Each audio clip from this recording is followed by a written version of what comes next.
Okay, so in today's tutorial I'm going to show you how to do password validation using just JavaScript. It's not really that difficult except for these two, okay?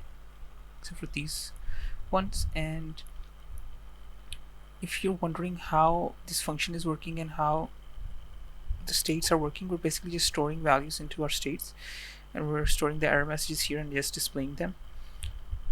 And if you want to know how all of this is working, you just need to go to the sign up tutorial that I made, and I'll be explaining everything in detail there. But for now, I'm just focusing on the password ones, and I want to quickly just explain these.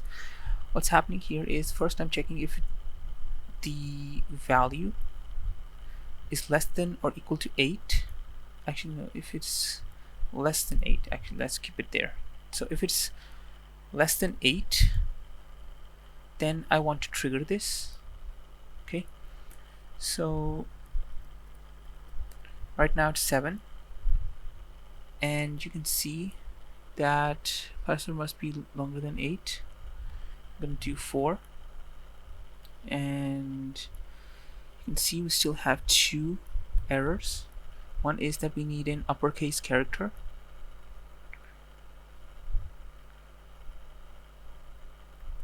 which is basically this one.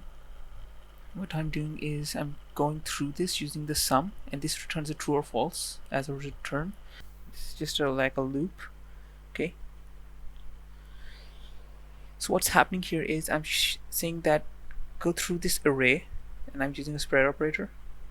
This is a loop, and I'm saying go through each of the characters inside the password and check if it's greater than the first alphabet, which is capital, and less than or equal to the last alphabet, which is also capital.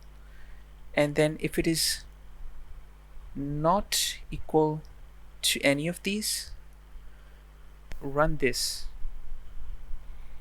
So that's what's happening, and it's the same for the lowercase, just smaller. Okay, and I'll get to this one later, but it's basically the same thing. So right now I'll just add a capital letter here. Okay, I'll submit this, and as you can see, only the special characters are left, and the special character is working like, okay, go through the loop again, go through each of these characters and check if this or this or this is one of the characters inside of this, and if none of the characters match, then I'm doing a not, that if none of these characters end up matching whatever is in the password, okay, whatever is in the password array, then just run this.